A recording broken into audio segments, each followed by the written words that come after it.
What's up, everyone? We'll get to the video in a second, but I wanted to make sure to give a special shout out to Joey G. He is my latest Patreon supporter. Thank you again to all my Patreon supporters. I forgot to mention it after I recorded the video, so I wanted to make sure to sneak that in. Now let's get on to the video. What's up, YouTube? It's the Action Figure Grader coming back to you with another video. I've got kind of non-related topics. They're sort of related, but they're kind of not. And I touched on these during the Patreon exclusive live stream. But I wanted to dig into it in more detail because I think we're on the cusp of having another major competitor for grading and authenticating packaged collectibles and toys and action figures and things like that. CGC has made some kind of quiet announcements on this that I wanted to go through in more detail. And then on the back end of this video, I wanted to talk about turnaround times for CGC graded comics, as well as show you guys a few Star Wars comic books that are coming out this fall that I think you should probably pick up. I know that I personally am going to pick them up, and I think it's worth talking about all these items. It's just kind of enough stuff to put together to make a video, and let's go ahead and dig right in. The most important thing I wanted to talk about is under the careers section on CGC's website. They are looking for collectible toy experts. Now, they're talking about Funko Pops specifically, and they're saying that they're going to have a new division dedicated to authenticating and grading collectible toys, e.g. Funko Pop. And what's interesting is that anytime they say collectible toys, they immediately say Funko Pop. So we know that CGC grades comic books. They grade movie posters. They grade coins. They have recently announced that they're moving into video games and to sealed VHS tapes. Well, now they're moving into graded toys. And I don't know if I necessarily call a Funko Pop an action figure. It's closer to a bobblehead to me than it is an action figure. I know that a lot of you guys do collect Funko Pops, and that's fine. Collect whatever you want to collect. I don't collect them. But I think this is the first salvo that CGC is firing to expand their service offerings to include action figures. And my guess is they're never going to start grading loose graded figures. It's just too complicated, too difficult to verify accessories. It also takes too long. I know that AFA and CAS and UKG, they're working on getting their turnaround times for loose grading, but loose grading is not easy. It's not easy. The figures are not exactly the same. There's slight differences in the size. There's obviously differences between factories and COOs, and it's just very, very difficult to encase and properly secure loose graded figures. I don't think CGC wants to go that route. I'd be surprised if they do. But what I do think they want to do is eventually start grading any sealed, factory sealed package toy. And they're starting with Funko Pops. That's really easy. It's easy to pump those out because the boxes are all the same. They're just square boxes, right? We've all seen Funko Pops. I'll go back to the thumbnail for this video, and you can see they're all kind of pretty similar. I mean, I know there's some slight variations with the box sizes, but for the most part, I think that CGC could very quickly streamline the encapsulation box and kind of have like 2 or 3 different sizes for the different Funkos, and throw a bunch of money at experts to get them on staff really quickly. That's basically what they're doing for video games and for VHS tapes. They're trying to get some leading experts to build out those divisions. And now it looks like they're going to be starting off with Funko Pops in terms of graded, action figures, quote unquote. So it talks about the responsibilities and requirements. I'll put a link in the video description for this actual page from CGC's website so you can take a closer look at it. But basically, they're trying to find people that know stuff about these Funko Pops, the authentication, making sure they're not fakes, making sure they're not counterfeits, things like that. And so I think that this is the first step that they're taking. And eventually, I would not be shocked at all if a year, 2 years, 3 years down the line, you can send your graded, or you could send your vintage collection or your vintage Kenner items into CGC to get those graded just like you would with AFA, CAS, or UKG. And as I talked about in the live stream, CGC is owned by Blackstone Group, which is a mega conglomerate on Wall Street. They are publicly traded. They have billions and billions upon billions of dollars in assets. And they've already launched within the last 12 months or less the video games and VHS tapes divisions, and now they're talking about a Funko Pop division. So I don't think it's going to be very difficult for them to launch that, just given the kind of standardization of Funko Pop boxes. But I do think eventually we're going to see them move into all kinds of graded action figure collectibles, packaged, not loose, but packaged. So keep that in mind and keep an eye on CGC, but I would be really shocked if that doesn't happen. And I think it's good. I think it's good for competition. I think it'll be good for turnaround times. I would be shocked if CGC does not have faster turnaround times, at least initially, as people test out their services for Funko Pops. And, you know, I just think it's going to be kind of a fun thing and a plus for us as collectors. Now, while we're on this subject of CGC, they also came out with this press release on October 18th that I wanted to point out and show that, yes, it is possible to lower turnaround times for graded collectibles. You know, I bag on AFA and CAS a lot because the turnaround times are still pretty atrocious. I know that AFA seems to be lowering theirs. CAS is not lowering theirs. If anything, they're getting worse. And CGC is an example of taking the resources at hand from their owner and building out their division, hiring more people, building out their warehouses to get the turnaround times down. I had several CGC comic book submissions that I sent, you know, last fall, let's call it about a year ago, and those took between 5 and 5.5 months. My third submission took 2.5 months.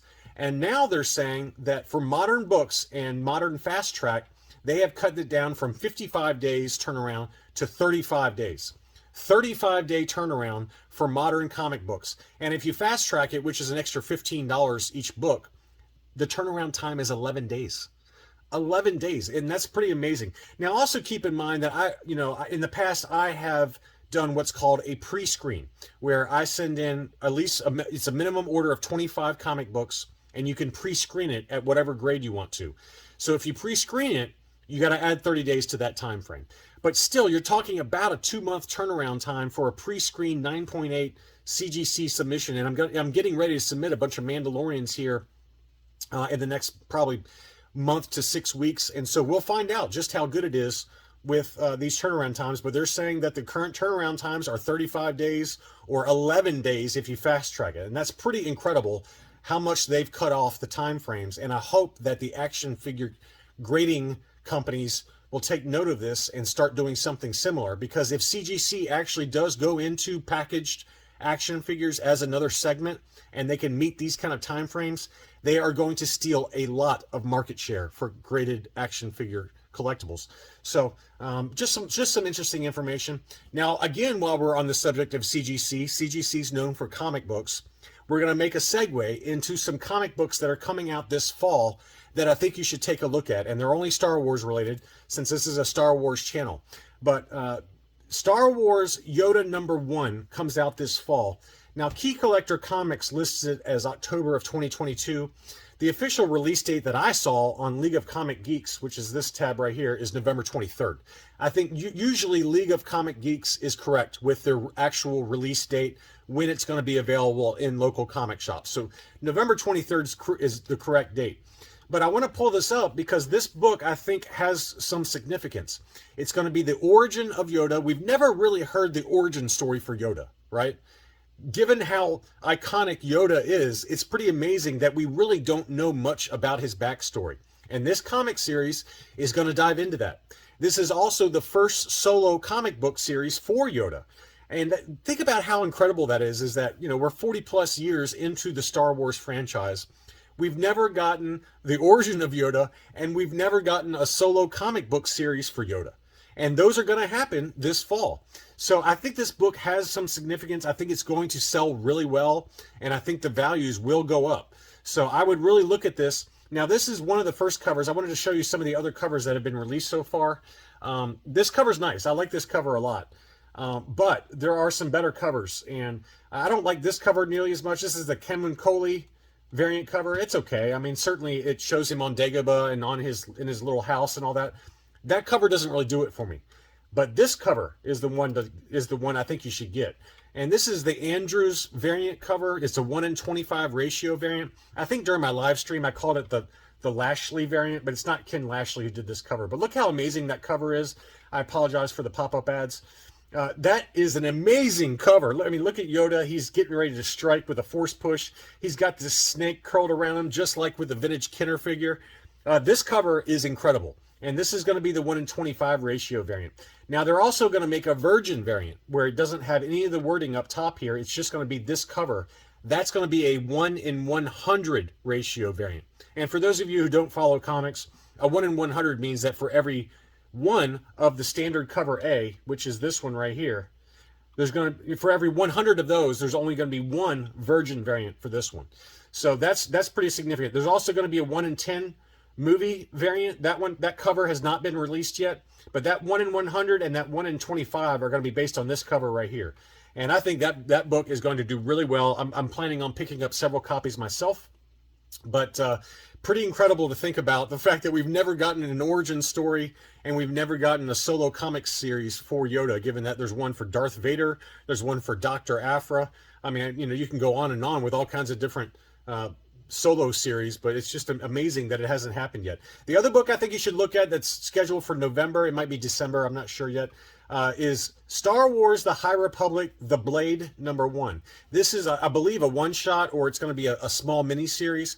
This is the origin of Porter Engle, and his nickname is the Blade of Bardotta. He's kind of like a really bad dude. He's really tough. He's one of the main Jedi within the High Republic universe. I think this book's going to do really well, personally. I'm planning on picking up a few copies of that. I'm sure there'll be a variant cover for that. That news just came out here recently. But that'll be kind of either a mini-series or a one-off, one-shot type thing. But the origin of Porter Engle, I believe his first full appearance is in the High Republic Adventures Annual #1. I believe that's his first full appearance, but don't quote me on that. Next up, the last one I wanted to show you is Star Wars The High Republic #1. And this is a volume 2. This is going to be kind of phase 2 of the High Republic. It's going to have the first appearance of a Jedi named Vildar Mack. I don't know who that is. He's never been mentioned in any of the books yet, because this takes place 150 years prior to the first volume, the first series of High Republic, and all the novels, all 3 novels. So, this is a good place to start. I think if you've never gotten any of the High Republic books, now's a pretty good time, because this is the beginning of phase 2. It's going to have a first appearance in there. There's going to be a ton of different variant covers, I'm sure. There's 2 variant covers that have been released so far. This is the Phil Noto cover, which I like, and then this is the Jan Duursema cover. And Jan Duursema dates all the way back. He was an artist, or she, I think it's a he, was an artist on the original vintage Marvel run. So he's been around a long time for Star Wars comic books. But so as of right now, there's 3 different cover variations for the High Republic #1, Volume 2. And I think now's a really good time to pick some of these key issues up, because I do think the High Republic is coming to Disney Plus live action content at some point.